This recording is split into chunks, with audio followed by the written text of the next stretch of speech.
Eh bien salut à tous les gars, j'espère que vous allez bien. On est aujourd'hui le 7 avril 2023 et donc dans cette vidéo on va faire un petit tour sur les news du jour et on va analyser le Bitcoin comme d'habitude. Avant tout ça, un petit tour sur le Crypto Fear and Greed. Comme d'habitude on bouge pas vraiment, on est toujours entre les 60 et les 65 de RSI. Normal, le cours est très stable, donc je vois pas pourquoi le Crypto Fear and Greed bougerait plus que ça. Donc toujours pas d'extrême greed, donc ça veut dire toujours pas de signal de vente et bien évidemment on n'est pas dans le fear ni l'extrême fear, donc pas de signal d'achat. Au niveau de la charte, ça va être assez rapide parce que je vous ai fait plusieurs vidéos et ça a toujours pas bougé, donc je me répète un peu. Hop, ce closing CME du coup je vous avais dit qu'on allait sûrement le closer, c'est chose faite. Hop, on allait le chercher, en même temps il n'était pas très loin, donc on est toujours dans ce range extrêmement long. Ça doit faire presque 3 semaines qu'on y est maintenant. Voilà, ça fait 21 jours, donc ça fait clairement 3 semaines qu'on y est. Ça commence vraiment à être long, mais à mon avis le BTC va bientôt se reprendre en main et on devrait bientôt exploser soit à la hausse soit à la baisse, parce qu'on va pas ranger éternellement. Donc voilà, moi ça bouge pas, j'ai toujours un scénario qui me paraît assez probable. Je vous avais expliqué dans les dernières vidéos, ça serait de faire hop, aller chercher donc toutes ces données là, plus les 0,382 juste ici, pour rebondir et aller exploser les 30 000 si tout nous le permet au niveau de la macro, du price action, de l'order flow, etc. Vous pouvez voir au niveau des bandes de Bollinger que ça se resserre énormément, donc on a une très grosse compression de la volatilité là depuis quelques jours. Ouh là, je fais n'importe quoi. Donc on a une très grosse compression de la volatilité. Je rappelle pour les nouveaux, quand on est en bas de la zone c'est des moments pour acheter, quand on est en haut de la zone c'est des moments pour vendre. D'ailleurs à propos des indicateurs de trading, je vais bientôt faire une vidéo là-dessus qui devrait sortir dans quelques jours. Et donc en général quand les bandes de Bollinger se resserrent, c'est que la volatilité est extrêmement compressée, donc on risque de péter très fort, soit à la hausse soit à la baisse.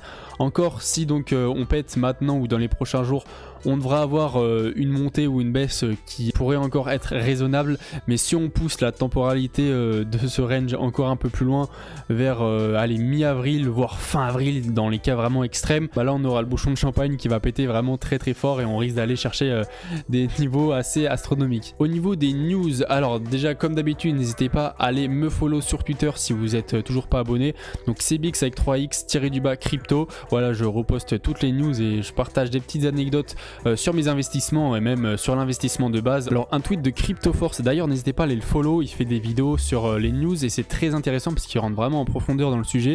Donc je vous laisserai aller sur mon Twitter pour lire ça parce que c'est assez compliqué et c'est assez long à tout expliquer. Il me faudrait une vidéo vraiment en part entière pour expliquer tout ça. Deuxième news assez fun, donc c'est le white paper du Bitcoin qui a été dissimulé dans chaque macOS depuis 2017. Vous vous rendez compte les gars, ça fait plus de 5 ans que on a le white paper du Bitcoin dans le Mac et dans certains produits Apple, donc c'est juste un truc de fou.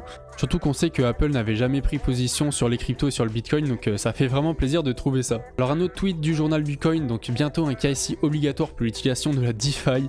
La Banque de France vient de publier un document de 50 pages sur cette technologie, innovation, risques et pistes de réglementaires. Voici son contenu. Alors ça c'est lunaire les gars, imposer un KYC sur la DeFi. Je sais pas si vous vous rendez compte, la DeFi c'est strictement l'inverse justement, ça doit être décentralisé et personne ne doit avoir accès à vos fonds et personne ne doit connaître votre identité finalement. Et là le fait de vouloir imposer ça, déjà c'est limite impossible, je sais pas comment ils veulent s'y prendre. Mais ça se voit tout simplement que ils maîtrisent pas du tout le sujet pour pondre des âneries pareilles, c'est vraiment totalement idiot. Mais bon, c'est comme ça, c'est le gouvernement, c'est la France, ça changera jamais malheureusement. Alors un tweet de Money Radar sur la crise du crédit à venir, le peuple s'imagine la crise bancaire est finie, en réalité les 6 mois à venir vont être très violents. Là il a tout un thread sur ça, c'est très intéressant mais je vais pas détailler tout ça maintenant, ça serait beaucoup trop long et il faut des compétences que je n'ai pas en économie. Mais voilà, c'est très intéressant, n'hésitez pas à aller checker dans votre coin. Si vous voulez trader n'importe quelle crypto sur un exchange, que ça soit sur Bybit, Bitgate, etc. N'hésitez pas à utiliser mon lien d'affiliation, donc vous avez moins 15% sur vos frais, que ça soit sur Bitgate ou sur Bybit. Sur Bybit, vous avez également 50 000 € de bonus suivant le dépôt que vous allez faire, suivant le montant de votre dépôt. Et sur Bitgate, il me semble que c'est 5 000 € et puis vous avez également quelques quêtes à faire. C'est plutôt sympa et vous pouvez vous faire pas mal d'argent si vous remplissez certaines conditions. Donc n'hésitez pas, et également les frais c'est très important sur le long terme, ça vous permet d'économiser pas mal d'argent. Donc comme d'habitude, tous les liens sont dans ma bio et dans les commentaires et vous pouvez également le retrouver sur la page de ma chaîne YouTube juste ici, voilà, sur ma bannière, ou si vous allez dans Apple propos, ils sont également ici, donc vous avez le lien de mon Twitter et le lien de Bitgate et de Bybit. Voilà les gars, j'espère que vous aurez kiffé la vidéo, j'ai essayé d'être le plus clair possible comme d'habitude, j'espère que vous aurez appris des choses. Pour les nouveaux, n'hésitez pas à vous abonner, on est de plus en plus, merci beaucoup. Sinon, n'hésitez pas à mettre un like comme d'habitude, ça me ferait extrêmement plaisir. Et sinon, je vous dis à la prochaine pour une prochaine vidéo, c'était Cbix. Allez, ciao!